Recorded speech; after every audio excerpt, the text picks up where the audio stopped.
Hey there, good people in crypto land. I'm Matt Leising, and this is my podcast, Decent People. Welcome back to the conversation. Today, I had a really fun talk with Frank Chaparro.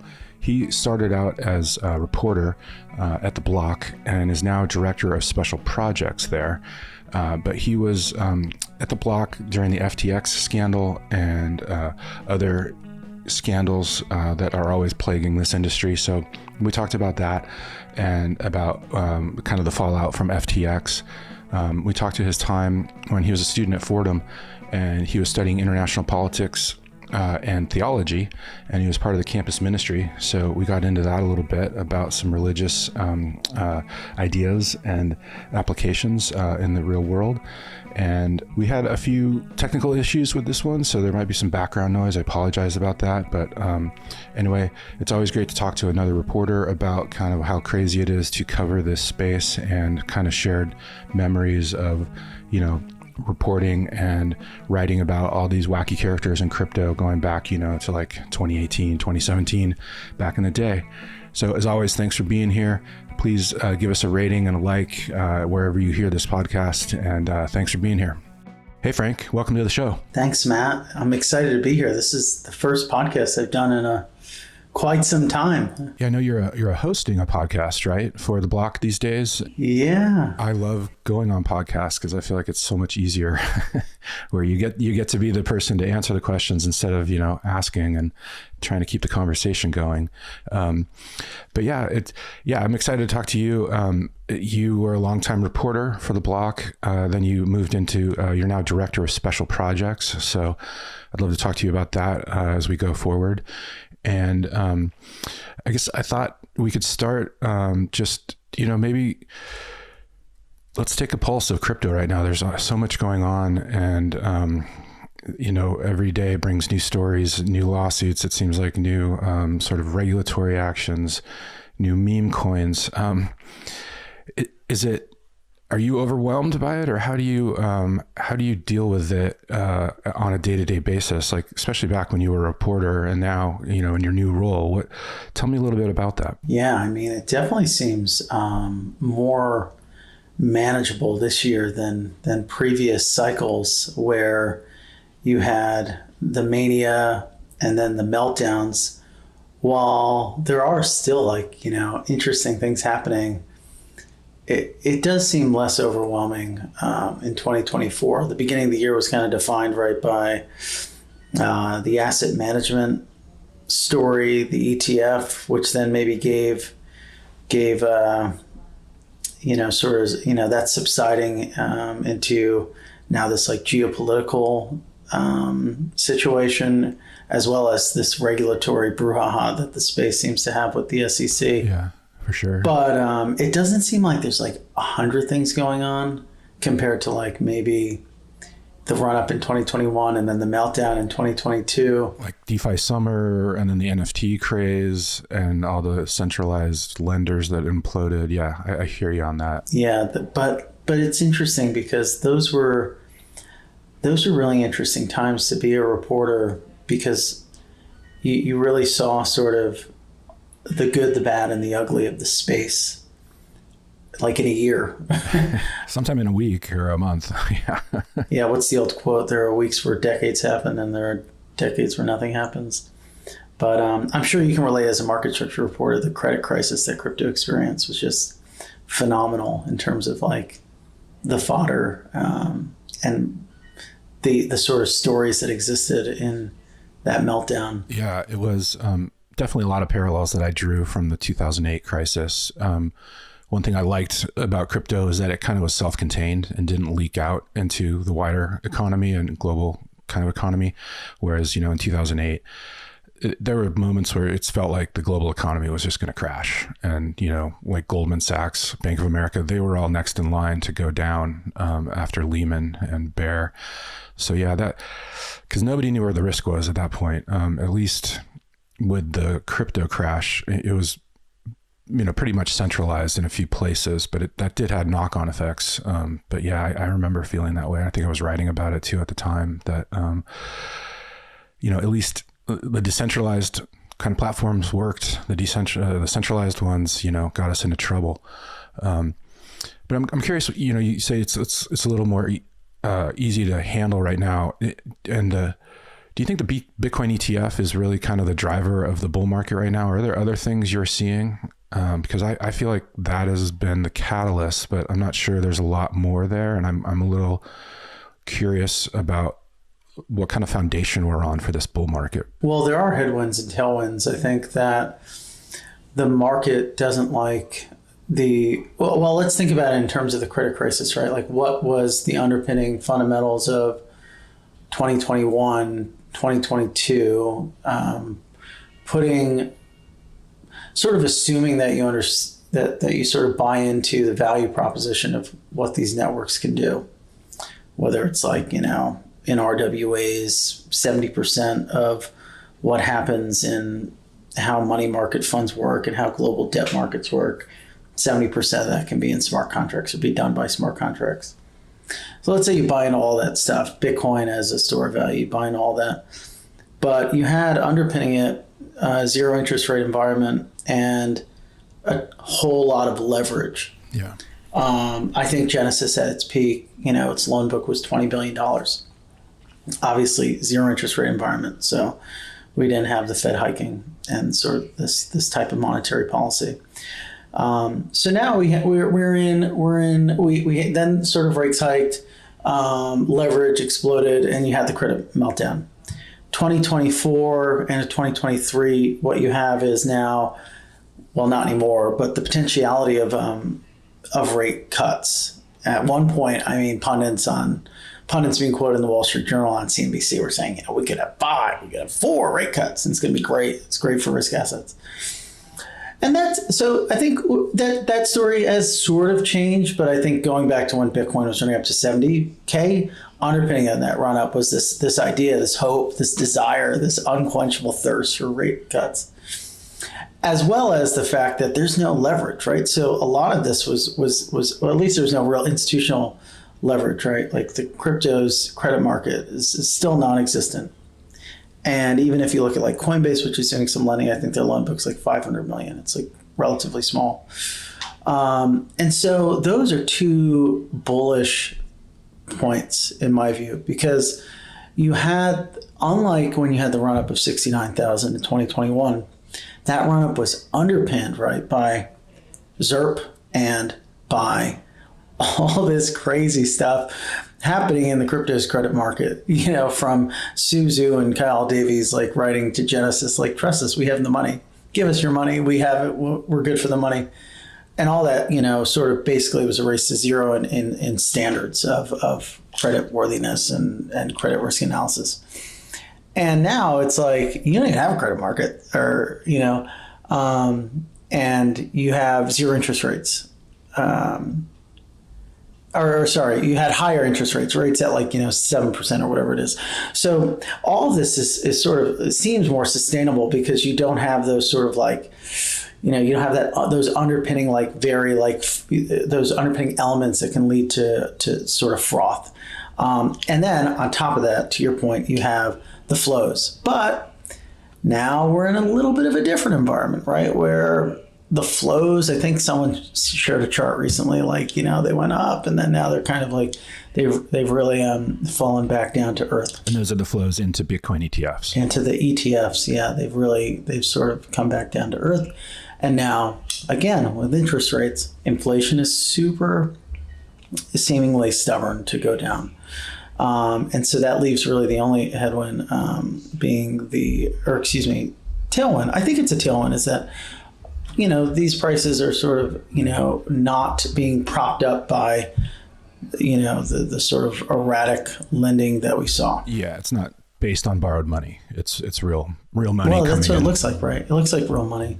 So I would look at those three things. I would look at leverage.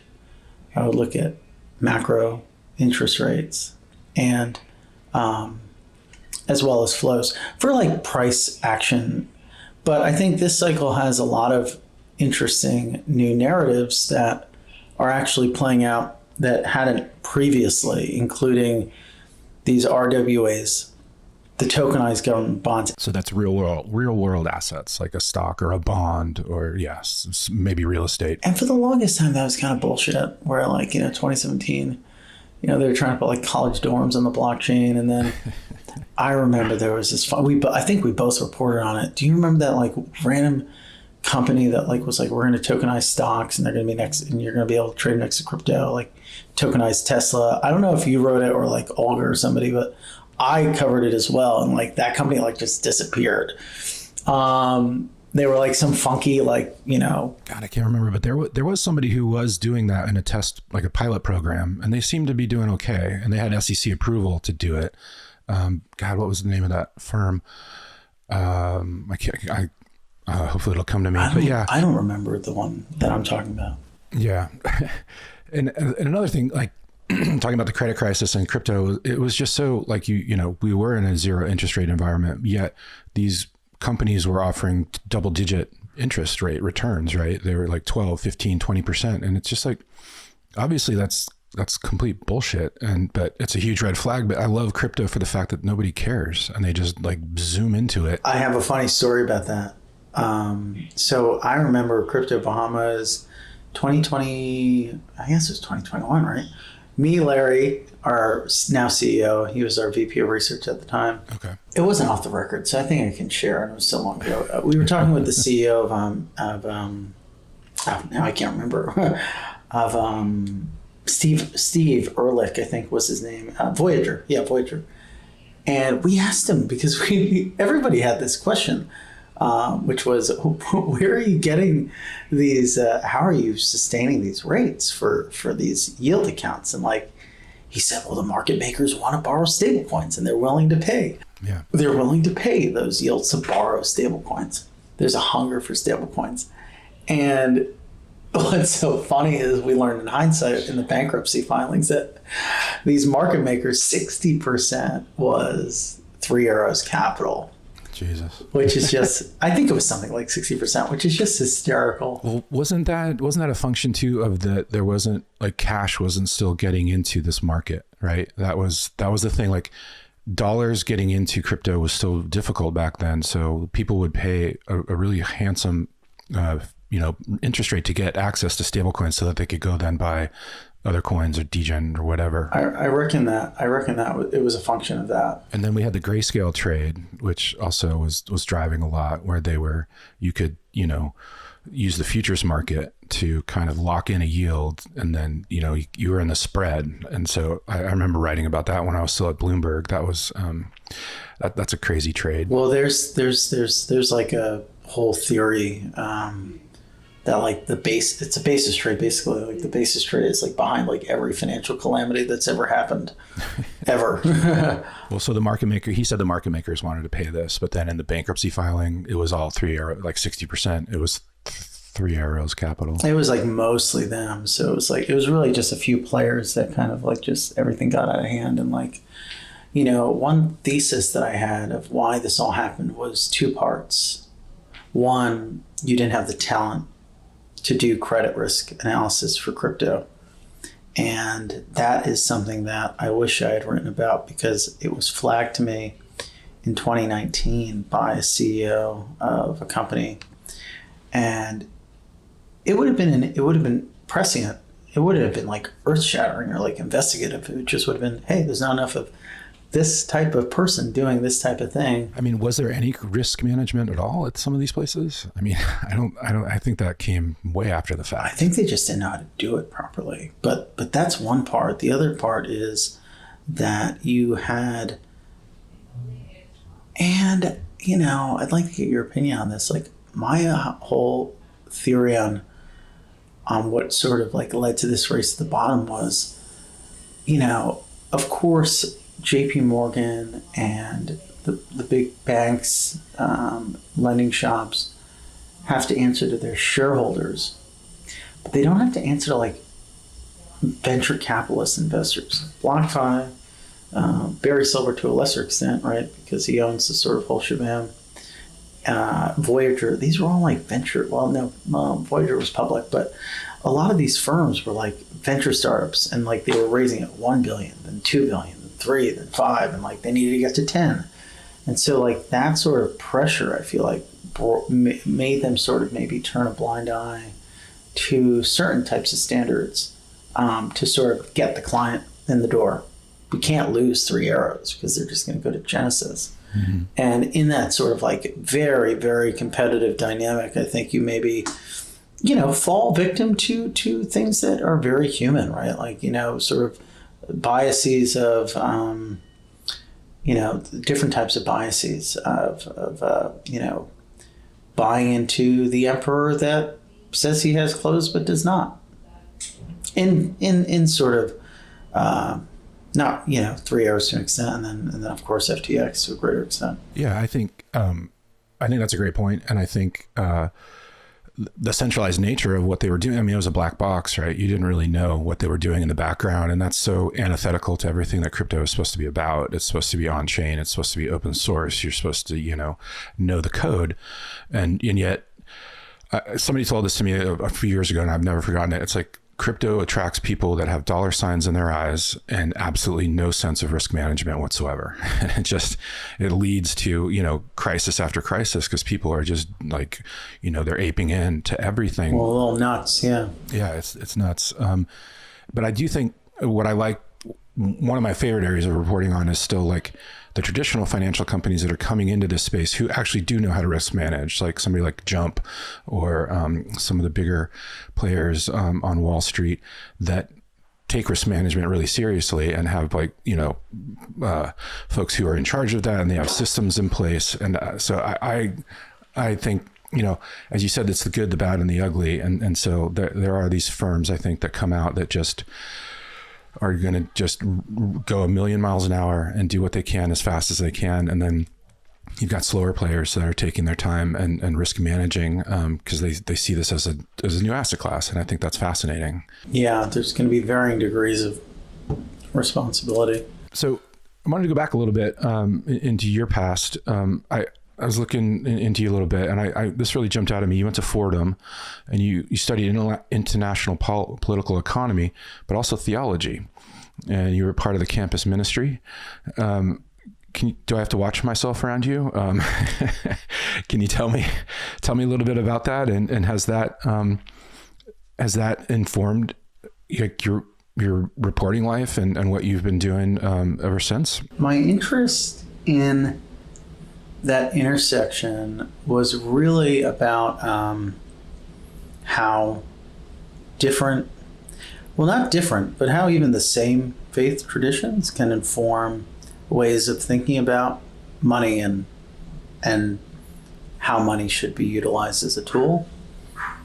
So you can think about Christianity as an example. This figure of Jesus can be thought of in like 2 ways, probably 1 billion ways, but like 2 ways for this example. As like a very, salt of the earth, lives with the poor, hangs out with prostitutes, very vulnerable. Turns over the money changing tables, right? Yeah, throwing tables over and, socialist revolution. Or as like this almighty figure, right? Who was like anointed and risen from the dead, did something that no one has really done, as per what Christians believe. And those 2 things can create or serve the foundation for 2 very different ways of thinking about wealth, right? Like if you think about Jesus in the former sense, wealth isn't super important. Or, you really are more like Jesus if you hang out with the downtrodden and, really surround yourself with them. And that informed different types of theological thought, namely, like liberation theology, which really had its roots in Latin America in the 1970s and 80s with folks like Oscar Romero and others. The other sort of way of looking at Jesus in that sense kind of speaks to something called gospel or prosperity gospel, which like wealth ministries, right?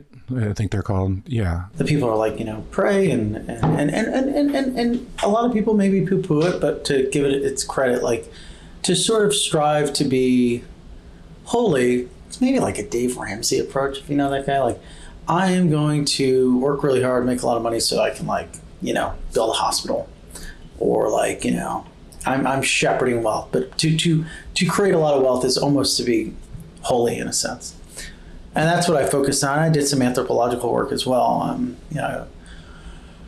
It wasn't really like scripture. Like I did do that. Like I did do some exegesis, read like, take one passage in like Romans and like write 40 pages on like what it means and how it should be interpreted. But it was really more like anthropological and like a social sort of look at the intersection of economics and money. And to your point, to answer your question like that is, what sort of translated into this interest in financial services reporting, and then later like thinking about this new type of money, which is Bitcoin, which also, as Joe Weisenthal, your former colleague, has written about very eloquently, is very religious in its sort of manifestation, right? With different types of seances and cultural traditions, whether it's eating meat as a carnivore or repeating mantras like GM and GMI and the like. Yeah, that's really interesting.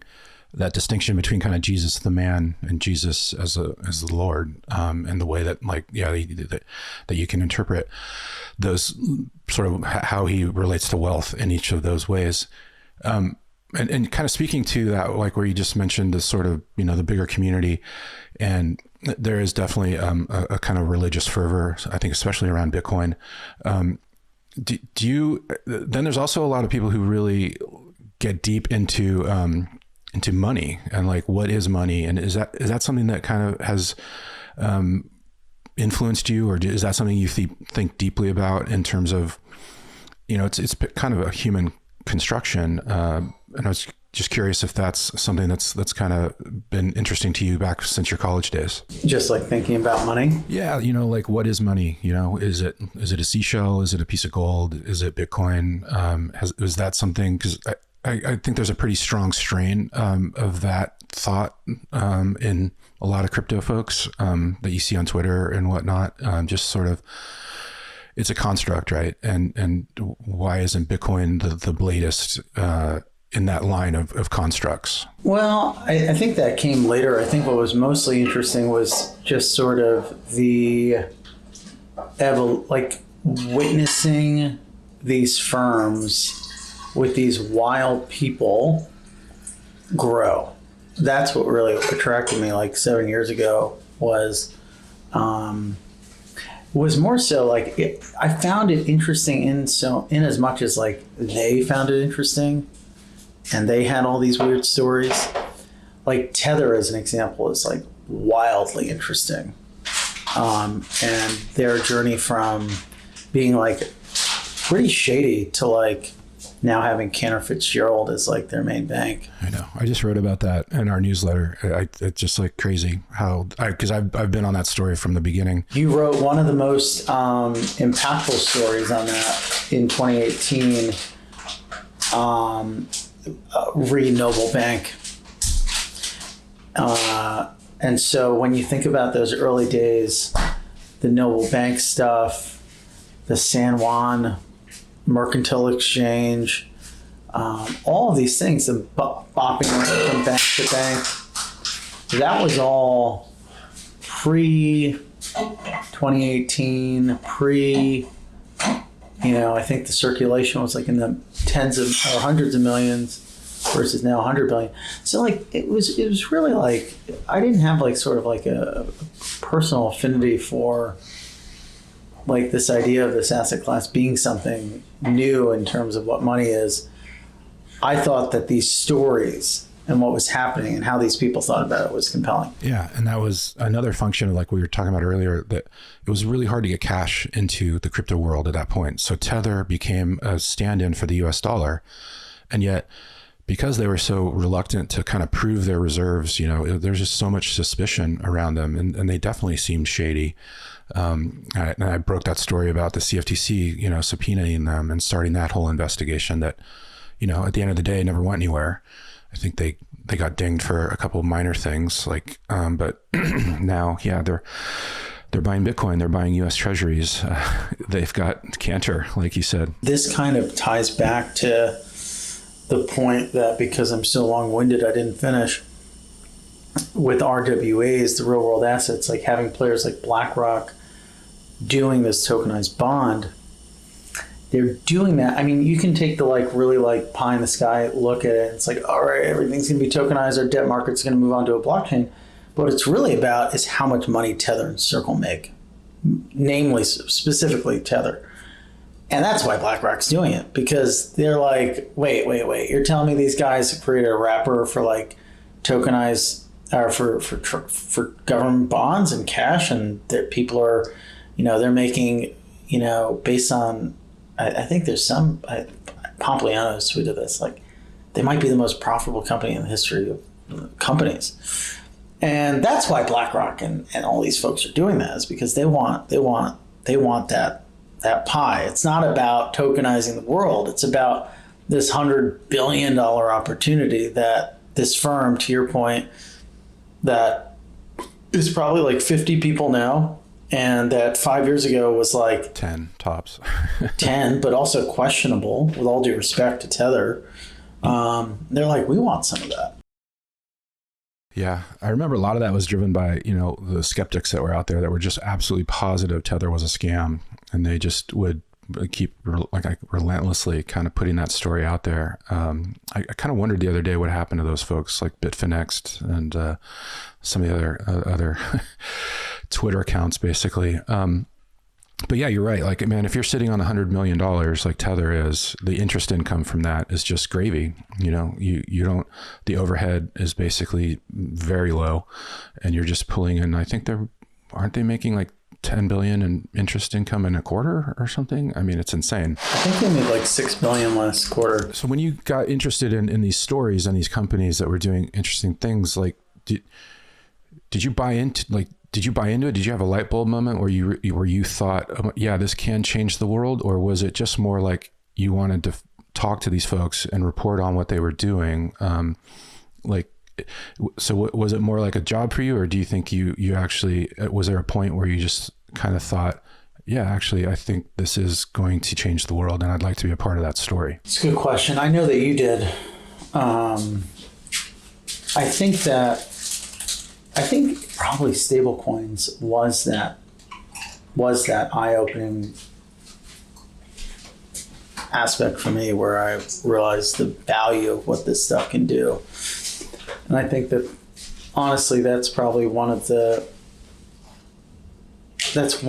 It wasn't really through Bitcoin necessarily, although I think that it's a powerful tool. It's almost like the best savings account you can think of. But it was probably the power of stablecoins, what they could do for payments. If you've ever tried to send a wire through Chase, it's the most frustrating experience in the world.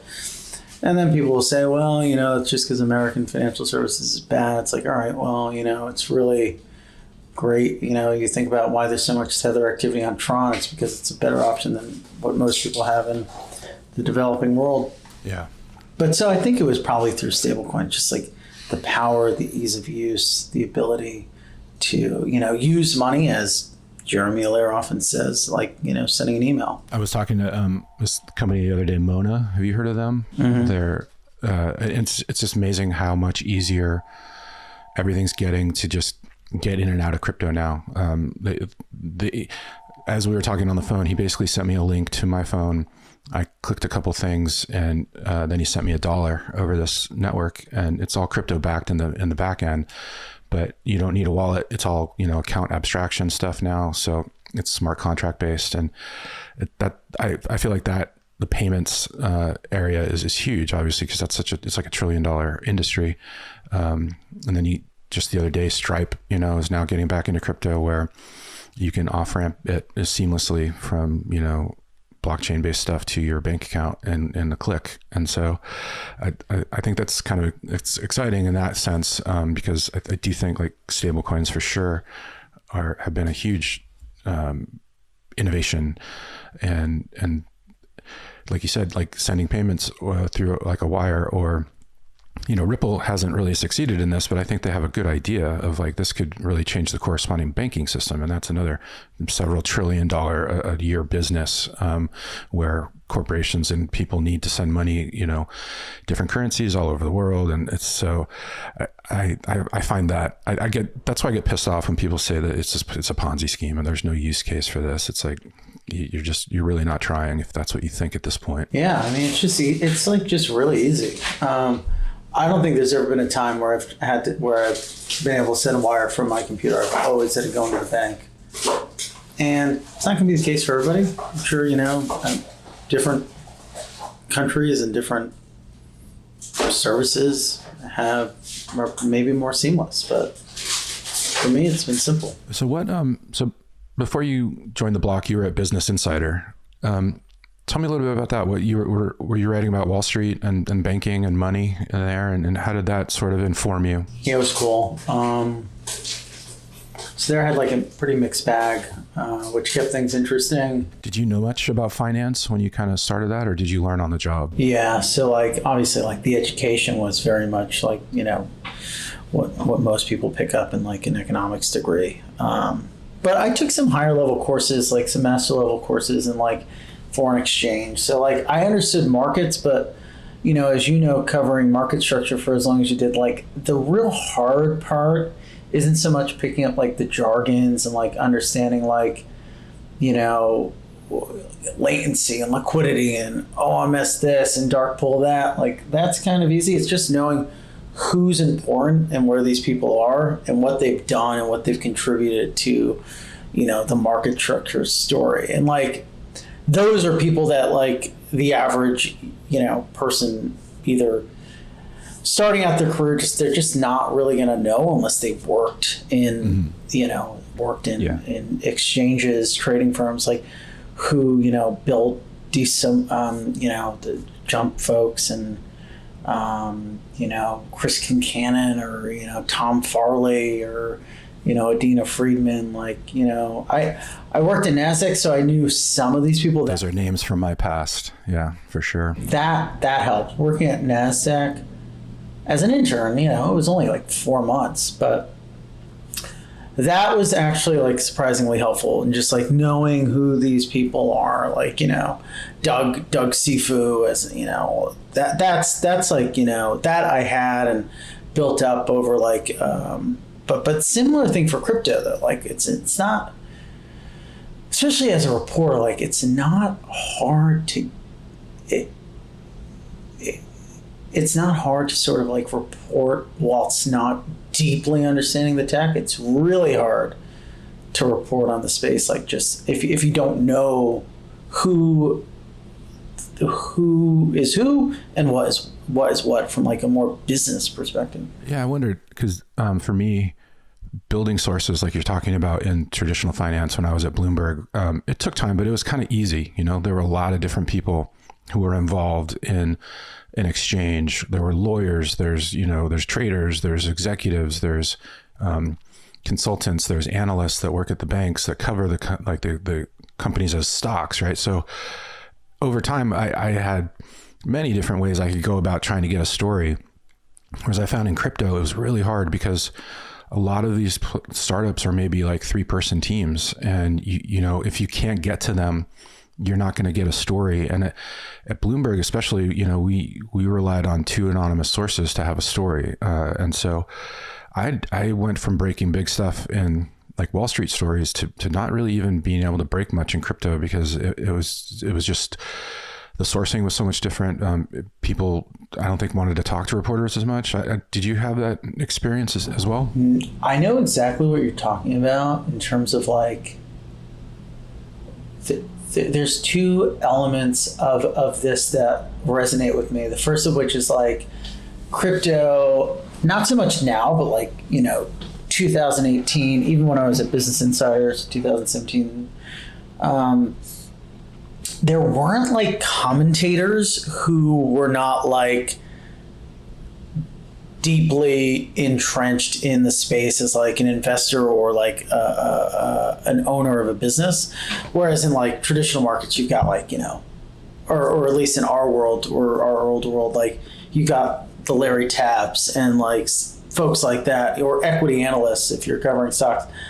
That doesn't exist. So like you kind of like it was a difficult transition because it's like, well, like, you know, like I get that I don't, it's not that I don't think the CEO of X company, you know, some of these firms back then, 5 people, 10 people, it's not that I don't think that they're smart or don't have anything interesting to say. It's like there's a specific type of voice for a story that you want, which is like, you know, to use Larry again, like more of that like analyst type voice. Like a consultant, somebody who knows the whole space. Yeah. And that really didn't exist. So that was difficult. And now it's different, but, and even like with the block, like as a firm, right? Like, you know, we have 30 research analysts on the consulting side of the house that I think like now, you know, it's funny because a lot of reporters don't think of us that way. So like they probably view us a bit as competition, but those would be good people to sort of like get like a more, you know, analytical take from.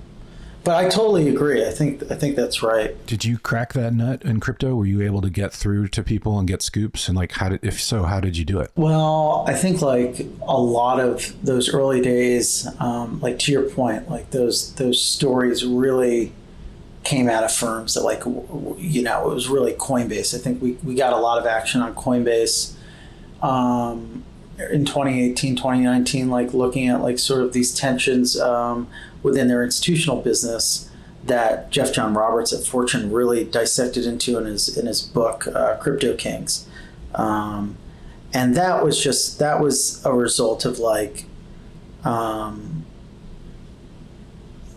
was basically just like knowing everyone in that institutional business and getting everyone's story. And you know, we kind of, a lot of what was sort of captured in Jeff's book, which was great, we had reported on, you know, as well. But to your point, like Coinbase is a bigger firm, so there's more vector points. Yeah. Correct. Yeah. It's like Tether we were talking about earlier. Like it's impossible to crack that, you know, like unless you've got a personal relationship with one of the 3 founders, you know, or you've got those documents that find their way to you. But a lot of it was document based as well. Like I think when like some of our earliest scoops that, you know, were in the early days, it was like basis falling apart, that stable coin before stable coins were a thing. I think we probably got like the note to investors that someone sent. I think leaning on the VCs as well in crypto, they're not necessarily always direct, but if you kind of can get enough of them to say the same thing, because their circle's so tight and everyone in crypto is a bit more like less buttoned up in terms of what they share. Flow of information is more fluid. So I think that's the maybe flip side of what you're saying, which is maybe not the case in Wall Street so much. So like, let's say you get like 3 VCs to confirm something, and then you like go to the firm and the firm's like, okay, like you basically got it. And then they confirm it and you sort of get the story that way in a more like triangular sense. And the other thing that drove me nuts was a lot of these startups would put the news out themselves on Twitter, or they'd put a Medium post out. And it's just like, God damn it. Like they, you know, they really, I think, take decentralization seriously and just are like, no, we're going to say this ourselves. And then everybody's, you know, left kind of chasing the story. I wonder, I don't know if you have a theory on this, but I've always thought that the FTX story and how CoinDesk broke it, that just smells like a leak to me, that they were given something. I don't really know if that's been kind of investigated or anybody's written about that, but it just felt like somebody, a competitor or somebody was just like, hey, you should take a look at this. And like, maybe here's some documents. And then CoinDesk ran with it. Mm-hmm, mm-hmm. And there's a lot of that in crypto. I mean, I'm sure that was most certainly the case. And we saw 5 years ago almost the exact same story play out. And you know, when we first saw FTX coming onto the scene, there were a slew of rumors about what was sort of behind their intention to launch FTT and FTX.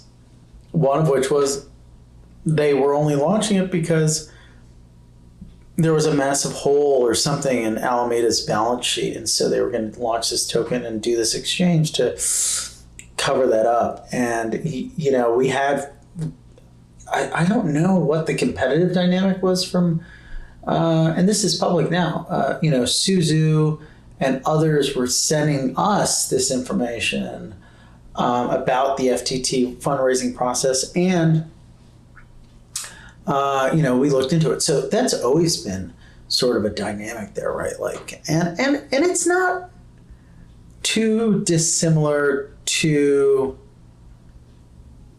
Wall Street, right? Like, I remember covering the exchanges and different exchanges dropping different stuff about. Absolutely. That's the best place to get stories, is from competitors. People who want to see a bad story about a competitor. Yeah, that's a constant. What was it like? So you guys had a bit of some blowback on the FTX stuff when it came out that Mike McCaffrey was, taking loans and stuff. And the newsroom had no idea about it, but that must have been a gut punch. And I'm wondering, what was it like going through that, and how did that feel? Like, what was that like? You never want to become the story, especially when it's such a big one. Like, it kind of draws attention away from like actually dissecting and covering it. But I will give the team credit. Like, despite sort of the entanglement that existed there, like, I think we were quite dogged in getting really interesting stories out that maybe like were sort of good nuggets, like juicy nuggets that like kind of, they weren't like the New York Times or the Wall Street Journal story that might, encompass like a bigger narrative or theme within the FTX saga, but there were these really juicy golden nuggets that kind of could inform something more thematic like that, if that makes sense. And we had a ton of them, and they were, whether it was digging up the old like FTT fundraising docs or like figuring out when Ryan Salem was talking to lawyers, like these tiny little things. I think we broke when there was some wallet that was moving money connected to Alameda, and I think the New York Times picked up on that. So it was these tiny little things, and we kind of, some of that would have been before the news broke about the loans, to be sure, but throughout that process, like we still we're like, okay, we have this job to do, we're entangled with it, put in the right disclosures, so that was great. But personally, it was very stressful. Obviously, I tried to be as open to questions and concerns, much to the chagrin of probably my lawyers and all the rest, but I just wanted to be super transparent. In hindsight, like I look back and I think that I wish I probably kept a more cool head and maybe wasn't so emotional about it. When you're used to being the media and the reporter, and then the gaze turns on you, it's crazy. And it's like, you realize how intense that can be. I remember, I don't know if you recall, but there was this thing called the Bloomberg spying scandal when, do you remember that at all? Yeah. I was in the New York newsroom for that, and it got so blown out of proportion, but it felt like we were being attacked on all sides, and it was like everybody had been waiting with knives out to come after us, and it was really it was tough to maintain composure and not want to just like tell everybody exactly what was going on and how it wasn't a big deal, and it's not like spying sounds so bad. But it's also weird, like in journalism, really all we have is our reputation. And if that gets questioned, and even if it's just the appearance of some kind of conflict or some kind of misdeed, that's all it can take. And so it's really tricky to walk that line. I think so. And like, to be fair, like I think when you juxtapose, I think it's totally the right of people to question institutions, whether they be big and important like Bloomberg or small and scrappy like the Block. We still have a responsibility, given our role, to be held to account just like everybody else. And I think that's fine. And like, listen, we did, We did, but to your point, like, you know, when you're so in it, like, it was disheartening because, like, I had felt like I had asked those questions, and I did try to, you know, in interviews with him, ask about the conflicts of interest between FTX and Alameda in 2019. We did present him, like, with these allegations, and we followed that story. And I had asked about the extent to which there were regulatory concerns when Alex Osipovich at the Journal had that story about non-Americans accessing the platform. We asked him about that. So it's not like, you know, but at the same time, like, I think in hindsight, me in particular, I wouldn't say the newsroom as a whole, did maybe lean in too much into the meme of certain things, and like the sort of cult of personality, and joining in on like sort of the joking of like this character being this weird billionaire who doesn't know how to tie his shoes. I think in hindsight, like, next time some funky dude comes around, I'll probably tweet at him, tweet the jokes less, or try to be slightly more serious. But if you look at the DMs between us, which, you know, there were some that were leaked in the court documents, like, I'm very matter of fact, like, you know, we were not friends. Like, I'm like, you said you were going to stop contributing to campaigns or step back from political discourse. What's the point of that? Why are you doing that? Like, you know. So I think the work spoke for itself, and I think in the moment there was like a frustration of like people not understanding that. What did you think watching the trial, and when everything kind of came out in black and white? What was your takeaway? Yeah, I think at that point, like, I didn't really, to be completely honest, I did not really follow the trial. I followed the sentencing just because I was, you know, that was sort of the big enchilada. Everything that happened in the trial, like, I was sort of well aware of from, like, you know, from reporting the year prior, the backdoor, the sort of, you know, everything, the investments, the loans. It wasn't really new. So, you know, and this was sort of like the trial was happening post the sale of the block as I was transitioning into my new role.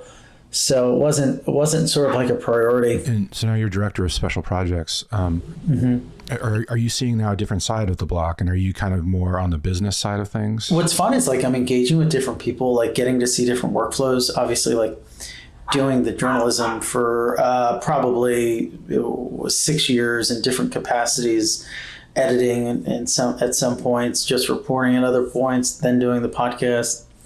Kind of like you have a certain type of remit. And now I'm like helping with a whole bunch of different things and like engaging with different people on the team, and it's super fun. I'm getting to like meet new people, and, you know, my sort of weekly stand-ups are with different people than they were. And so just from like day to day, it's interesting to like deal with different people and work on different things. I've gone through that because now I'm running Decential, and the business side of stuff is something I never had any contact with at all. And it's been kind of very much eye-opening, and, you know, the media model is really still very hard. It's advertising, you know, revenue based, just fighting for clicks, fighting for story, you know, to get out there. We've learned stuff the hard way. And so, yeah, so I just thought you might have had a similar experience coming from the news room now into sort of more of a business side. Yeah, I think, and I just saw that you guys are having, you're going to put on a conference for the first time. I know a lot of places, that's where a lot of firms now, like the New York Times or CoinDesk, they tend to make most of their money by holding in-person events. Yeah, we think it's a really big opportunity. It's something that our, you know, we were literally at the precipice of doing in 2019, and then COVID happened, and, you know, I think it had a horrific name, something like, what was it? I think like The Block. Oh God, I always forget, but it was just a terrible name.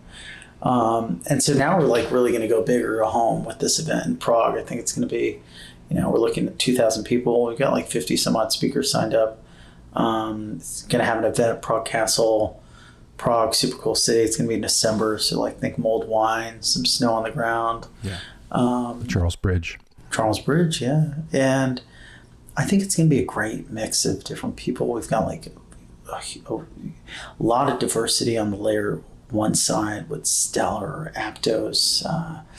I think we've got folks from Avalabs and Solana and Ethereum. So we're really trying to sort of like break down the drama and the barriers between these different tribes, as it were, and really focus on the tech, but also like have that discourse sort of mixed in with like what's happening on the more traditional financial services side, and really hit those key trends that have underpinned the year, from the ETF to sort of the evolution of DPIN and real world assets and the rest.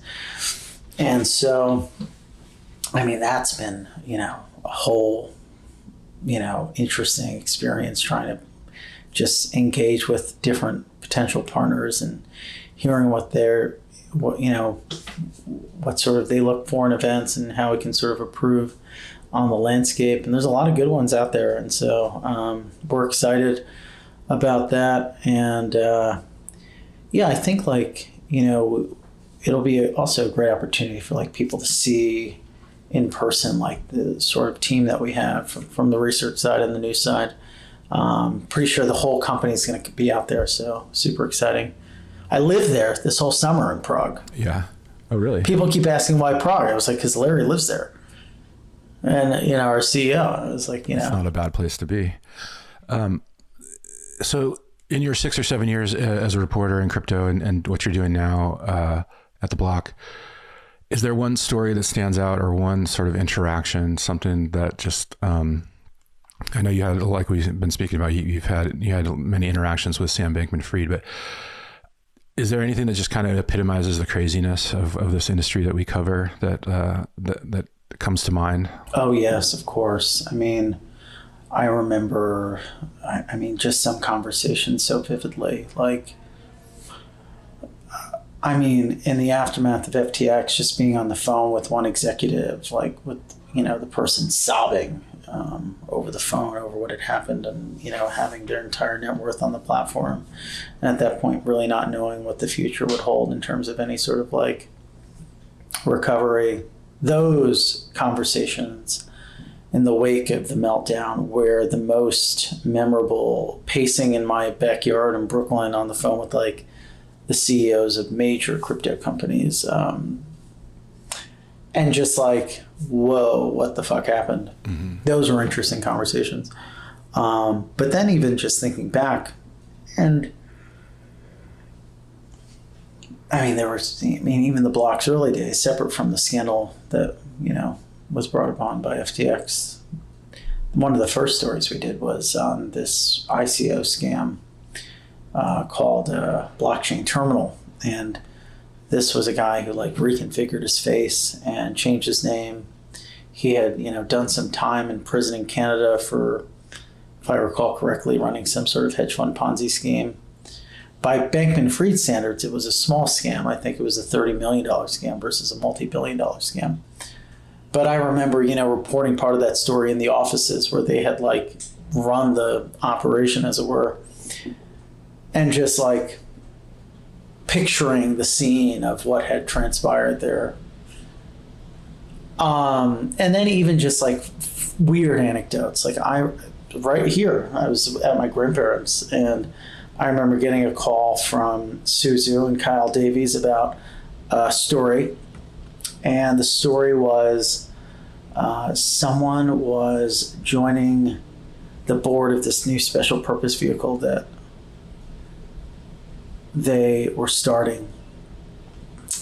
And I guess like you'll find this interesting because it was like a weird journalistic catch-22 in which they had told me this was the announcement. Here's the press release. This woman's joining the board. I was like, honestly, not super interesting. I think she had come from a traditional firm out in Asia. But people we have always historically like people move stories at the Block because they're very like trade publication, and people like to read about people. At BI, we always say people like faces. That's why we'd always have faces in our story articles. People click on faces. And so I was like, straightforward, press release, okay. Like, probably don't even, it's all straightforward. Just going to join the board of the special purpose people. And I think we had like gotten it all done. It was like probably like 200 words. I always liked the Bloomberg style. Like, most of the people reading this stuff are traders. We don't need to overindulge, get to the point. And I guess the story had come out and they were like, actually, she's pissed. She technically didn't sign yet. And like, she's obviously going to join the board. But now that the article's out, she's like, feels like she wasn't in control. And she's either we need you to take down the story. But once you take it down, she's going to sign and you can put it back up. And I'm like, I can't take down the story. I got to put a correction in it if there's an inaccuracy. But the weird thing was, if the story was up, then it was inaccurate. But if it was down, then it was accurate because she would have signed. So it was like, yeah, what do you do? It was like, what do you do? Because like the story being up is inaccurate. But as soon as so I think we reconfigured it where we just said what had happened. Like, they said that. I don't know if we said that. Like, I'd have to find it, but I think she ultimately did not go through with it. So the story had to be corrected to say like, she was going to join the board, and then we explained sort of this crazy misunderstanding.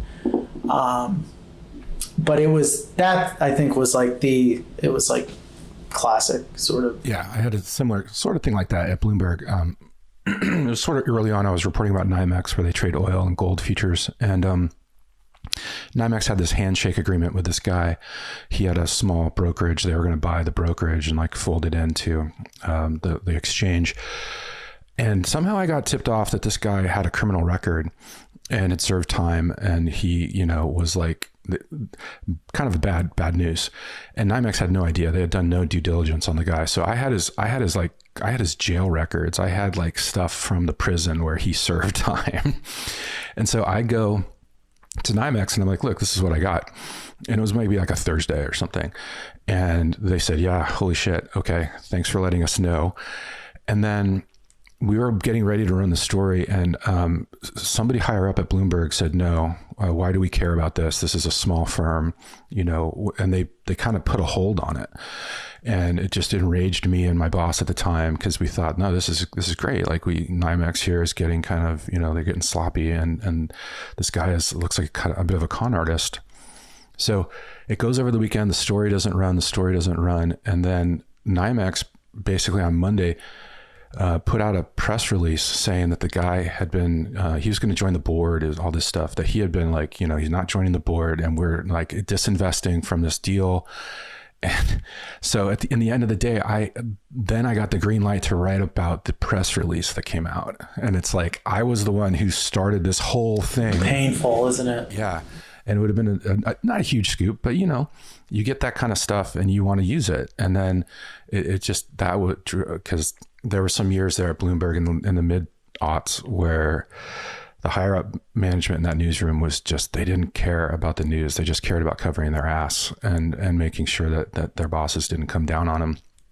But it can lead to some really strange situations like that. And I mean, but that's like, just to put a pin on that, like, I think every journalist can kind of relate to that, right? Like, even if it's like not coming from a big, massive infrastructure, or just one editor, or maybe a coworker, like, there are stories that you just know so damn well that like they're good, and there's your community of sources that will find it interesting, and they just get killed. And I tell my reporters this now, like, the little stories lead to the big stories. You got to do the little stories, and those will a lot of times, you keep following that little story and it turns big.